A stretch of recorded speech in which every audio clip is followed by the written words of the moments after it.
When I watch my earlier films, I see some scenes of mine. They're so badly shot. But there's something so raw and honest in that scene. Yeah. Even if I tried, I can't recreate it. Yeah. I'd put up every set in a real location, even if it was a set or a shot in a real location. I have a 10-year-old daughter who watches ad films and knows this is VFX, Papa, this is the... Wow. Besides that, I think even the human imperfections with AI coming in and stuff like that, everything is going to get perfect.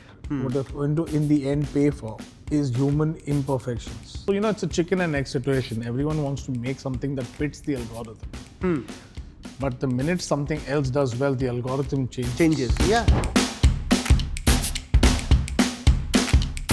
Hey guys, my name is Shravan Shah and today I'm going to be having a conversation with the super talented Mohit Suri in the house. What's up? How are you doing? Wow, this is waking me up. Yes, I had to. Listen, I have a very serious question for you. Yes. Okay.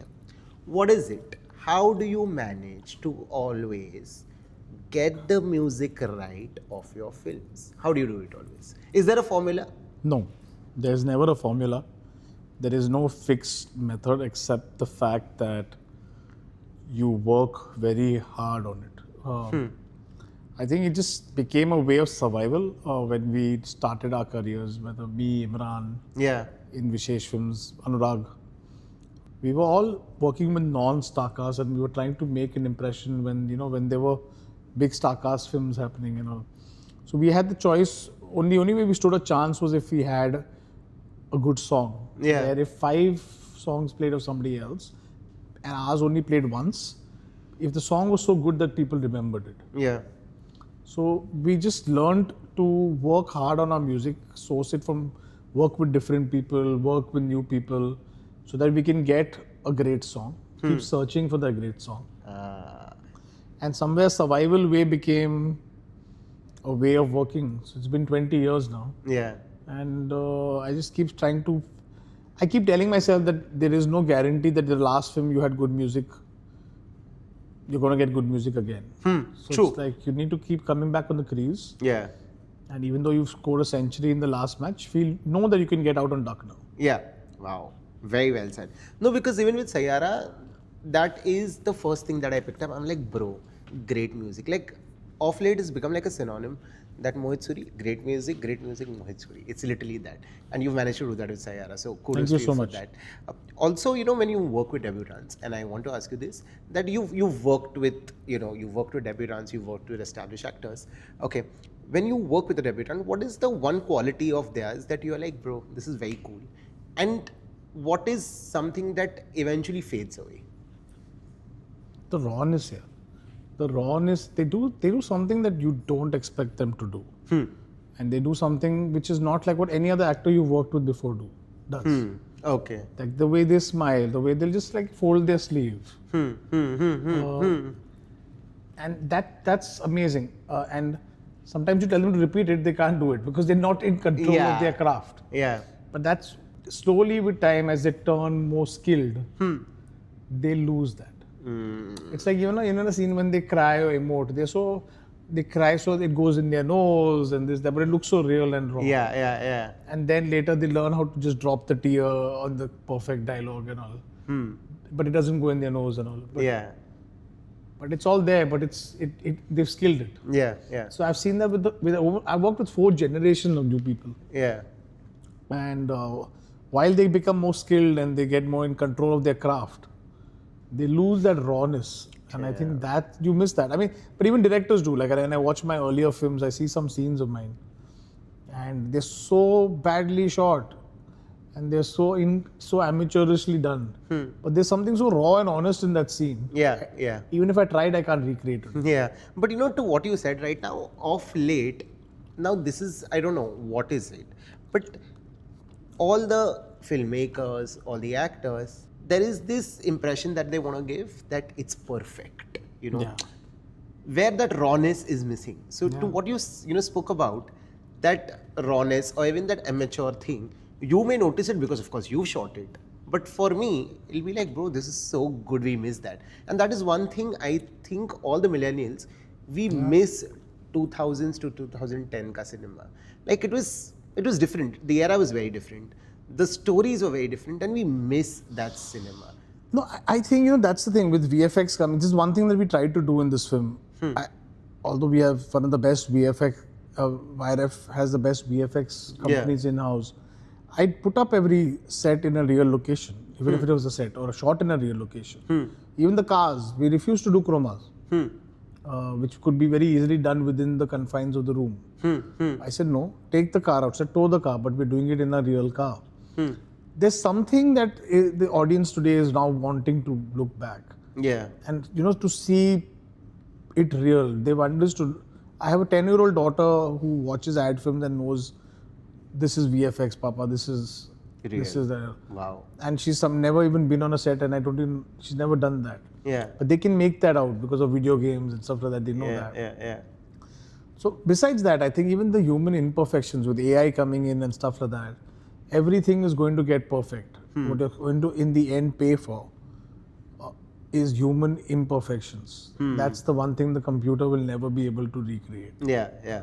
Because humans make perfect mistakes. That's true. Computers don't. Yeah. Also, when it is you and love stories, you have a knack to tell great love stories. Like your love stories always come with that extra spice. You know what I mean? What is that one thing about Saiyaara that you are like, bro, this is one thing for sure that people are going to walk out of the theater being like, bro, I have picked this up. What is that one thing for you? Yeah, the thing, the basic genesis of why I wanted to make Saiyaara is this same conversation of people telling me, your song, I remember I was there. I went to see one of my friends' shows and I saw a show and we were all nostalgic about when we all met and we were struggling, and today we're all married, we have children, and I realized that whenever you hear a song, it takes you back to some moment in your life. Absolutely. And you don't remember the actor's face. Yeah. You don't remember the director. That song becomes yours. Yeah. And this I'm talking about. Then I saw my wife DJing, and she's DJing now. And she didn't tell me, but she has a Mohit Suri playlist. And I saw her DJing on songs like Tofe Rao and Bola Meo Baate and stuff like that. Yeah. And there were 18, 19-year-olds dancing on it. Technically, they should have not been born when this song came out. Why has this song endured for so long? Yeah. And Kya Mujhe Pyar Hai and all. Why has it endured for so long? Because that song, that song was not made like to come, go and get me an opening. It was actually made that we are want to make a damn nice song that can stay in the heart. Yeah. So I just thought this whole feeling of and all that came together to realize that what if I make a film about love? I think there's a love triangle between love, memories and music. Absolutely. And what if kids today want to be remembered forever? But music is the only thing that stays forever. Yeah. That's true. So I just thought there was an interesting story to be made. So I called my assistant and my associate, and I told him, would you like to write this? And we wrote this film when everyone was making larger than life cinema or blasting trains and planes and everything else. Everything else. And like larger than life heroes with swag and stuff like that. Yeah. We were writing a newcomer love story. So I think when they go to watch it, I think I hope the music touches you the same way as how music used to touch all of us. All of us. That is so true. That's not just something that we live with for 3 months or 4 months. Yeah. It's the number one charts. Yeah. We're like, this is my favorite song, and then 4 months later, something else is your favorite song. Yeah. I'd rather not be your favorite, but last for so many years. Yeah. No, but you have, Mohit, and I have to say this, that even today, I listen to Kya Mujhe Pyar Hai. On my way, I was listening to Agar Tum Mil Jao. Okay. Is because I think, like you said, I don't think you made it with an intention ki this should be trending on Instagram Reels. No. But that is what is happening to the cinema, right? Like people are making songs or people are making cinema that, hey, we should get the biggest opening, and then like nobody will even remember the film. You know what I mean? So, it's a chicken and egg situation. Everyone wants to make something that fits the algorithm. But the minute something else does well, the algorithm changes. Yeah.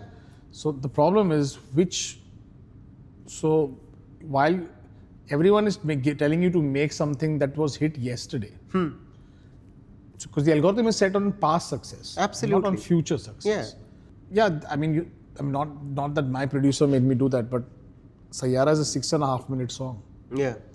No one told me make a song for 2.5 minutes. Yeah.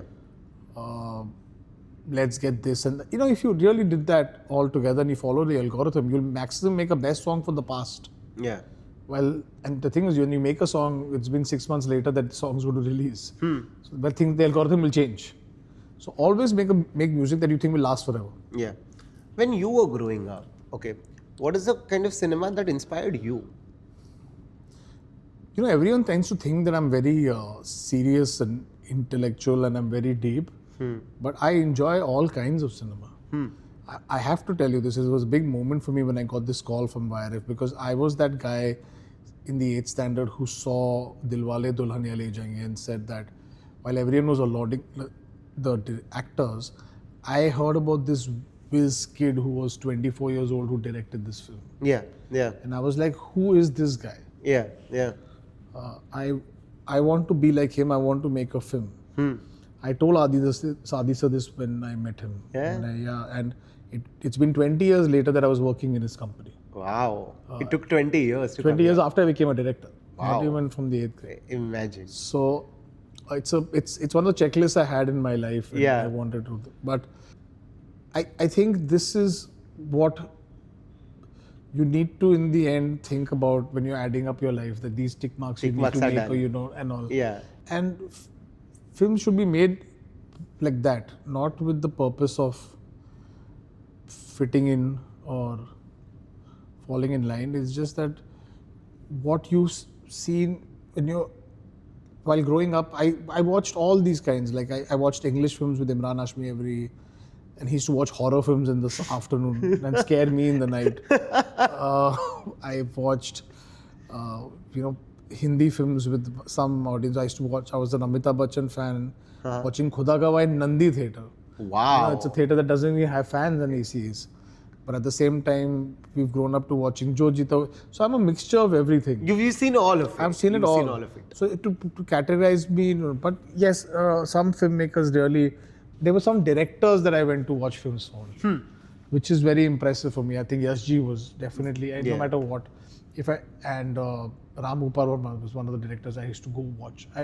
Irrespective of who acted in his films, I used to go watch his films. Yeah. He's Been made an actor who this thing. Mr. Bhatt, Mahesh Bhatt, although I got a chance to work with him and be mentored by him, I used to get upset when he made a bad film. Actually. Yeah? Yeah, I don't know why. I used to get upset. I was like, why did he make such a bad film? But have you had this conversation Yeah, he told me he didn't make that film. he said, I made money there. I didn't make films. Just being honest, Mahesh. And I was like, what? What are you saying? Like, what are you saying? You must have gotten the shock of your life. Said, I didn't even probably go on the set. The assistant must have directed it. It's amazing how he can say these things.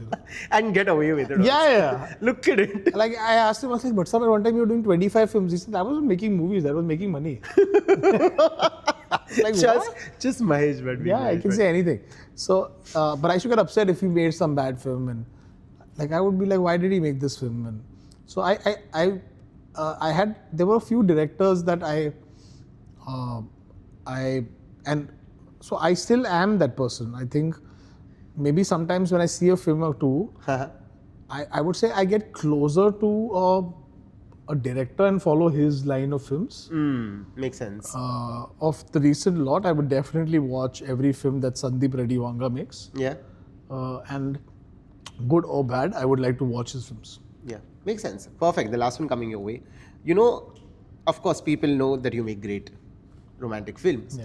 But is there a genre that you want to tap into, which you are very also close to, but people don't know that side of you? At least the audience doesn't know that side of you. One genre I want to tap and try to do, and I don't know if I'll ever make a good film in that genre, is slapstick comedy. I don't know that. I don't know if I'll ever. But I think you have it in you. Once in my life, I want to try one. I'll try to make it really low budget so no one loses any money or anything.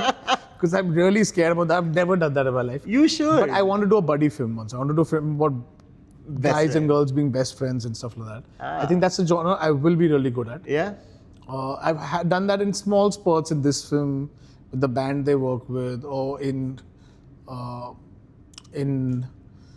Mujhe Pyar Hai when I shot the video. And I remember Yeah. Pritam telling me, you're very good at this friendship kind of thing. I've never been able to really explore that genre, but I would like to make one of them. Yeah, you should. But thank you so much, Mohit, for talking to me. It's one of those ticks in my checkbox that I'm Oh, like, thank I'm you so sitting much. across Mohit Suri It and means a talking to lot. him. Thank you. Because like I said, the kind of cinema that you've given us and the kind of songs you've given us, Thank you. it's a huge part of my growing up, and I know I'm going to pass it on to the generation next Wow. that comes. Hoping to see you super soon. Please make that slapstick comedy because I think you have it in I you. hope. Hoping to see you super soon. Till then, this one is a wrap.